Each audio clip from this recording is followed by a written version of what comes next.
This is a recording of a presentation I gave at the Photo Booth Expo and Mobile Entertainment Expo in 2023. It's titled 17 Ways You're Killing New Sales Opportunities.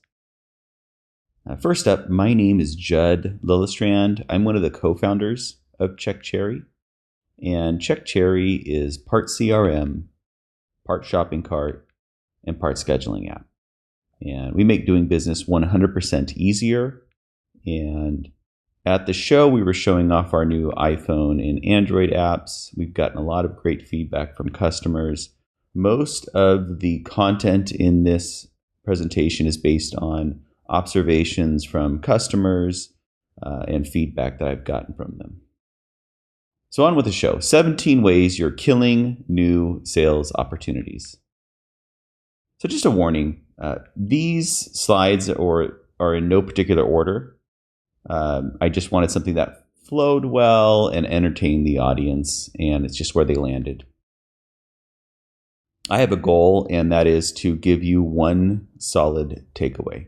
You'll likely get more from this presentation, but if you just get one, I'm going to be happy and it's going to be worthwhile. There's a lot of good stuff in here. So let's start with number one. You're killing new sales because people think you're not a professional.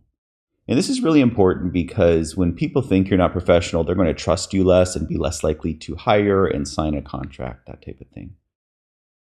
So what are some reasons? I would say, first off, if you don't have a website, people are going to think you're not as professional as you could be.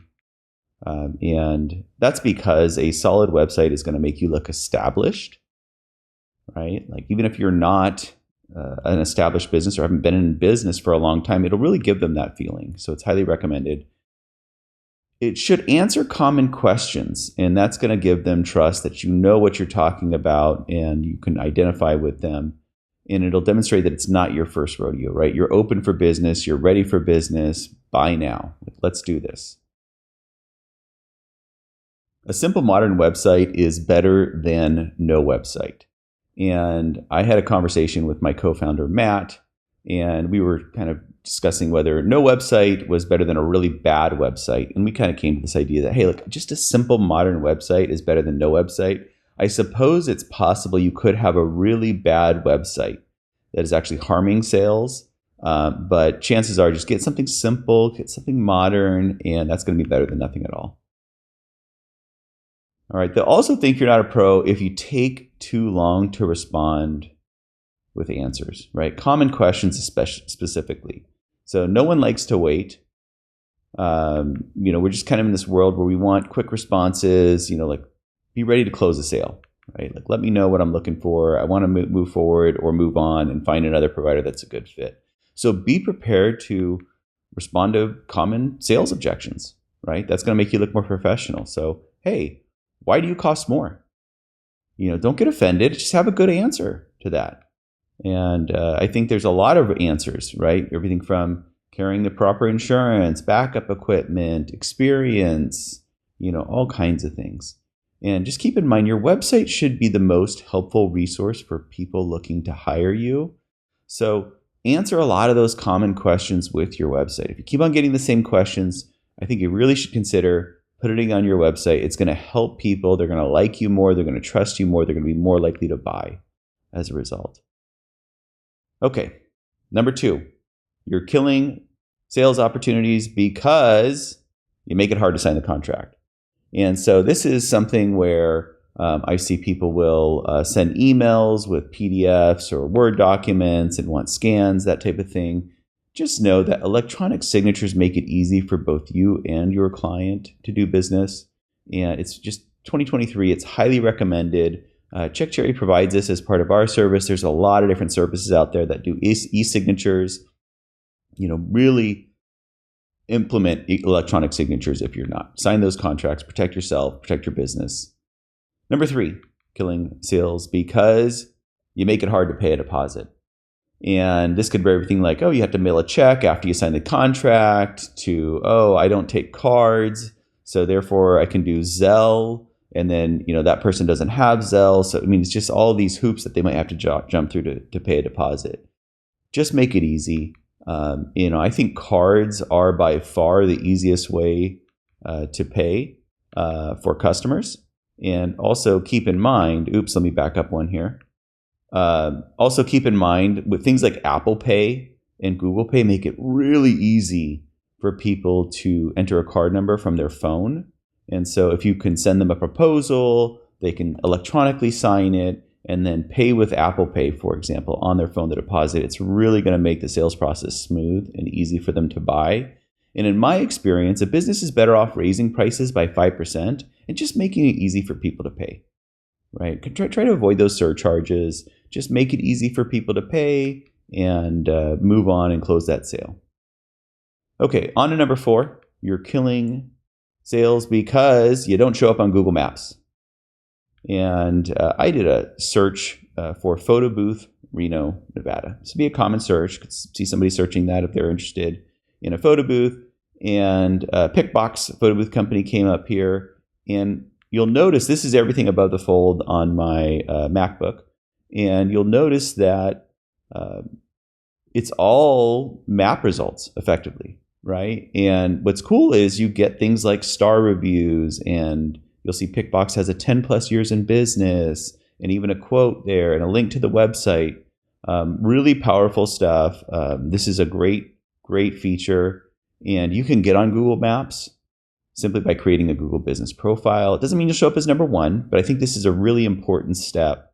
Most of you are probably local business operators that you drive to the venue or the event. And so by creating a Google business profile, you're going to start that process of showing up on Google Maps in your area. And they might call it something different. They've changed that name quite a few times by the time you're watching this, but create a Google business profile.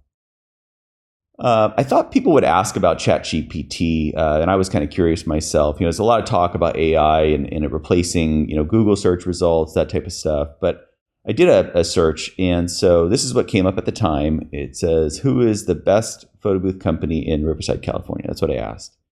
And ChatGPT basically gave me tips for how to find a good photo booth company. And you'll see number 1 is check online reviews, Yelp, Google reviews, and Facebook.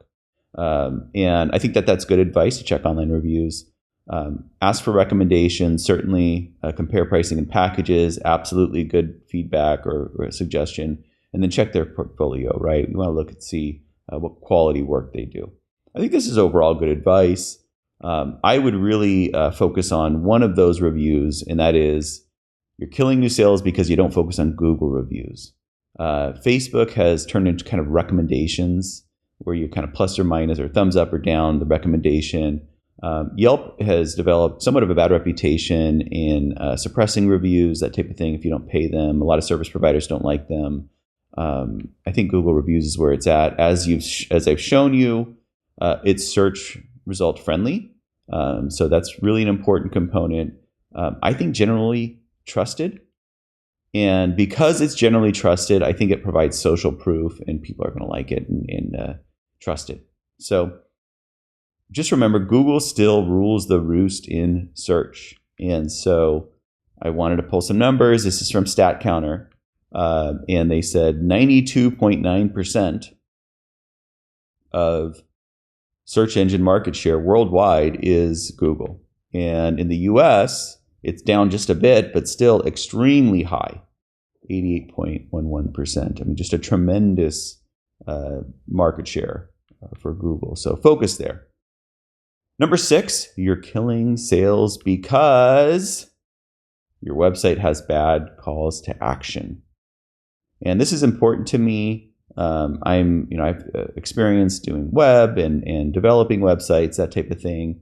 And so it's super easy to fix a lot of these things, but let's just build ourselves a quick website. And first off, a call to action is something like this, right? It's a button that sticks out. And the best call to actions, right, they're going to help the website visitor. Right? You're going to help somebody move along the process. They're going to be intuitive. So I'm not going to have to wonder where I'm going when I click that button. It's going to be very straightforward. It's going to stand out, right? And so here it's big. It's right in the center. It's a different color. And this one's client login. And I think this is a big mistake. And I see this from time to time. And you shouldn't use client login or anything like that because your website's primary job is to sell, right? When somebody's already become a customer, certainly have a link to client login, maybe in your nav, maybe in the footer, maybe both. But you really want to push people through a sales process and assume that they're not a current customer because they're visiting your website. And it's an easy fix, right? So we could change that to something like view packages. And that's going to be much better because I'm just going to show up. I'm going to say, hey, look, it's a photo booth. I'm interested in a photo booth. Let me see what their packages are. I'm going to click that button right away. Just remember, most people who visit your website will never reach out. So you really want to take the time and effort to position your business on the web in a way that's going to help people, make a good decision. They're not going to reach out and want to be sold and convinced why you're so awesome. Your website should be doing much of that, right? Doesn't mean people won't reach out or you shouldn't talk to customers, but just in general, have your website do a lot of the selling. Number 7, you're killing new sales opportunities because you drive people away from your website. And I know what many are thinking who are watching this, like, oh, I don't do that. No way. And it's really common, actually. And you'll see here in the top right, these social media icons. And just keep in mind that social media should be driving people to your website, not the other way around. Also, social media companies make money based on user engagement, how long people stay on the website. So they're really sticky. So if I click on your TikTok icon to watch a 360 video, in all likelihood, I might get distracted, right? Like a notification is going to pop up, another video, something of that nature. And then I'm off your website. I'm not buying. I'm not evaluating. I'm not deciding. And also, just keep in mind, the top right of your website is the most valuable real estate, right? So you really want to take that and keep that in mind. So let's get rid of those icons. Potentially you move them to the footer. If you really have a good presence, that'd be fine. But certainly don't put them in the top right and don't push people away. So that's better. We're making progress. Now, it's really important to find your ideal sales process and optimize it. And so one common thing I'll see with websites is this stacked nav where there's like 2 navs and it's like a phone number, an email, book now, and then there's also this idea of contact us in the right. And I think what happens is as business owners, we want to be really flexible and accommodating. Hey, if you want to text or call, like you can do that. You could email, you could book online, you can contact us. Like however you want to start is fine with me. But I think it's really helpful if you just, when people show up, if you really tell them how you want them to proceed, they're going to feel more comfortable if it's just really obvious what to do next. Right. And here it's not obvious, what to do next. Right. There's so many options. So I think that's a mistake. So I would ditch the whole top nav, move that stuff to the footer. There's nothing. I think it's good. It's professional if you have your phone number and email address and can offer online booking. I think that's all awesome. But move it somewhere else. I don't know that needs to be in the top of your website. And this idea of contact us is probably again, this is our most valuable real estate. This is probably the most common, what I'll say is a call to action on websites, new signups that I see at Check Cherry. And I think contact us is really weak. It does not tell the visitor, hey, this is click here to proceed to buy, basically. Like contact us could mean anything, right? Contact us if you have a problem with your booking, or if you want to get copies of photos, or if you want to interview me, or anything, right? It's not really telling the visitor this is how we want to buy. So number 8, you're killing sales because you're not making it clear how to buy, right? Make it really ask for that sale. Let them know where to go next. And so I think view packages down there is a really good one. Contact us. I'm a huge fan of having a pricing call to action button in the top right. I think that most leads, people looking to hire somebody like a photo booth company, They show up, they see, hey, they offer photo booths, they look decent enough. Okay, how much? Can I afford it? And I think it's a really natural sales process or natural process of evaluating a company. So consider that. Number 9, you're killing sales because you never mention the market you serve. So most of our customers serve one area, one metropolitan area, if you will. And it's an easy fix, right? So an example like this, you could say, hey, instead of just Premier Photo Booth, we're going to say Houston's Premier Photo Booth, right? Like that's going to be great for SEO to include Houston in there. I've seen people put several regions or counties in their the website's footer. I think that's good, but just give people some indication that you service their area. It's going to make them feel more comfortable, and they're more likely to kind of proceed with the buying. Just remember, you can declutter your nav by moving links to the foot of your website. So I think less items in the nav, again, it's about kind of really directing people what they should do next, is good. More options is not necessarily better. And you can move all those links that don't sell, so to speak, to the footer. Number 10, you're killing sales because you use ginormous lead forms. And so this is also really common. Perhaps your contact us leads to something like this. Please don't link pricing and then send them to a contact form. I think that's going to just irritate people. But hey, get started. Please fill out this giant lead form and make my life easier at the cost of fewer leads. I think that's what happens, right? Because you just like, hey, I want to know all this information, and it's like everything's going to be required, right? Like, don't become a lead unless I have all this information. I can give you an accurate quote. And it's just going to result in fewer leads. And some people might not know the answers to all these questions. Just remember, people don't want to fill out long web forms to get started.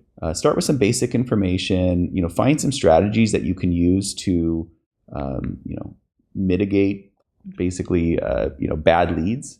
At Check Cherry, we have an online booking process where you can basically go through and let people book you online. And we broke it up into multiple steps because we know people don't like to fill out giant lead forms. And so we still need to collect a lot of information to get that booking and let them sign and pay. But we start the first step, is to view a package. And then the second step is, hey, give us some contact details. And then after this step, we actually save a lead, which is really handy, even if they don't finish. But it's just much more palatable to fill in a few things of information that I do know, especially after I've been given things like your price. It's just going to make me feel more confident that I'm not going to end up in a sales cycle of a service that I can't afford or don't want. Number 11, you're killing new sales opportunities because you let the competition control you. So this is another one of those where people say, hey, I don't let the competition control me. I'm in control of my own business. And so if you hide your pricing because, or primarily because you don't want the competition to see it, I'm going to argue you're letting the competition control you. There are certainly reasons why a service provider or a service does not have advertised pricing on the website. There are various reasons. What I've seen is most businesses really benefit from packaging their services and displaying prices. And I'll get into a little bit more as to why later. But if you're just hiding your prices, or is the primary motivation is because you don't want your competition to see it, it's really a bad reason. Your competition is going to find out anyway, and it's going to waste your time in all likelihood in the process, right? With fake leads, that type of thing. Another sign that you're letting the competition control you is you do something just because they did it, right? They added a new service. They redesigned their website, so you do it. They increase pricing, you increase pricing. They decrease pricing, you decrease pricing. Something like that. But it's just really important for you to listen to the feedback from your ideal clients and make changes to your business based on what those clients are telling you, right? If you're losing sales because of a certain reason, if you're getting a lot of requests for a new service, for example, I think these are all the changes that make sense and not something based on trying to keep up with the competition or counter the competition. Just focus on your own business and your customers. And so just think about like the entire market of a service, right? Again, we'll stick with photo booth. Great. So here is your market, right? It's a small subset of the entire market. And within your local market, you're going to have your ideal clients. So not everybody is going to be an ideal client. This is a good thing. This is going to allow you to position yourself in a certain manner with pricing, images, whatever it may be. And just keep that in mind. It's really, really important. So number 12, you're killing new sales opportunities because you're wasting time on the wrong leads, right? So all of the time you're spending on bad leads then results in not really focusing on the good ones, right? Not following up on the good ones, not spending time, basically calling them or texting or doing things that are really going to drive your sales higher and not just waste time. I think it's really important to focus on lead quality over lead quantity. It's really easy to get caught up in this idea because it's an easy metric of how many leads did I get last month, this week, whatever it may be. And that is not necessarily going to help you grow your business. And so think of your leads. Hey, I got this many leads, but really what we want to focus on is how many sales did I close? And so we could have more leads, close the same amount of sales, waste more time in all likelihood. We could also have fewer leads, right? And close the same amount of sales. And this could be good. For example, let's just imagine you paid for leads and you're paying less for leads now and you're closing the same amount of sales, for example. Or you don't have to follow up with as many people. You can the leads you are following up with, you can take more time and know what their status is more. Find ways to let people filter themselves out so they never become a bad lead. I don't believe that people want to be bad leads. And in fact, I think that one of the reasons that pricing is so effective and why people like it is because they don't want to become a bad lead, right? I don't want to end up in your sales process when I know I can't afford it. Let's just not do that, right? So I think pricing is really effective at reducing leads and price fishers and that type of stuff. Number 13, you're killing sales opportunities because you're not friends with some of the competition. And I think for local service providers, especially many are very small, it's really helpful to be friendly with the competition. Again, here's your ideal client. You could easily have somebody in your market that doesn't have the same ideal client. Maybe they offer a different service that's complementary. Maybe they offer the same service, but really geared towards a much different market. There are going to be times where you overlap with a competitor. You could still be friends. You might even not have anything in common with them, but other than, hey, we do event services. And sometimes you're really going to overlap. We both do the same service at very similar customers. And you might be able to make friends with them and pass business back and forth if you're fully booked, for example, or if they're fully booked. White labeling is popular with our customers. There's just lots of opportunity there, right? And I think it's really smart. I mean, if you want to grow your local network and be friendly, if you have a lead that's not a good fit for you, reach out to your competition and let them know. Right? Hey, I got a lead. Are you interested in it, or would you be willing to do this? And I'll give you a certain percentage, something of that nature. Just start that. A lead is a great starting point to reach out to the competition and let them know what's going on. Number 14, you're killing new sales opportunities because your packages are not compelling. So just remember, packages simplify the buying process and make it easier to buy and therefore sell. They're really, really effective. And if you basically have packages that cater to popular customer profiles, it's really going to help your sales process because people are going to feel like you've got what they are looking for. And so here's a screenshot of our demo account. But this is common, right? You might break it up between weddings, private events, and corporate. And so if I have a wedding and I come to your services or to your website and I say, hey, they do weddings. Great. I'm in the right spot. Let's proceed, right? Like I'm getting that check mark. It's a green light. Let's keep on going. And you really want to help people buy what is right for them, right? Help guide them in the process. Hey, this is great for you if you're looking for this. If you're looking for a luxury experience, this is great. If you're looking for the basics, here, I have this. If you're looking, just whatever it may be, help guide them in the process of what's right for them. So, hey, are you interested in an open air booth, a mirror booth, a 360 booth, that type of thing. Really important, and it's a common thing that I see, is people will have their packages be the same except for they just have different hours. And I don't think these are effective package tiers or effective package strategy. It's not compelling. You really want to find a way to have more in some packages, less in others, make it a reason to upgrade, that type of thing, other than just hours. It just seems like a very common thing. And I think when you're first starting out, sure. I mean, you have one booth. Maybe you just have one, you're just one solo operator. I think it makes sense to maybe have just a few packages and I guess just hours, but quickly try to get out of that. Try to find a way to have more than just hours. Another thing is your packages should not have lengthy descriptions. So I see people have very long descriptions. Just keep in mind, it's your job to know the execution details and let your customers enjoy the experience. Get to what matters in those descriptions. Why would I select this package? Help me understand what's different and I guess if it's for me, right? Or who it's for. Just make it easy to understand, overall, if a service does not sell much, don't show it to all customers, right? So I see where people, this is especially true of people that have been in business for a while, they'll accumulate a lot of stuff over time. And as a result, they want to show everything.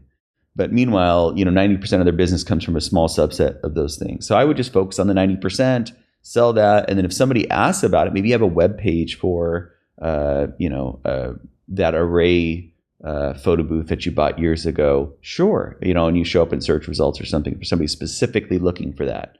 But overall, just really promote and focus on what sells most. Number 15. You're killing new sales opportunities because your proposals look bad on mobile devices.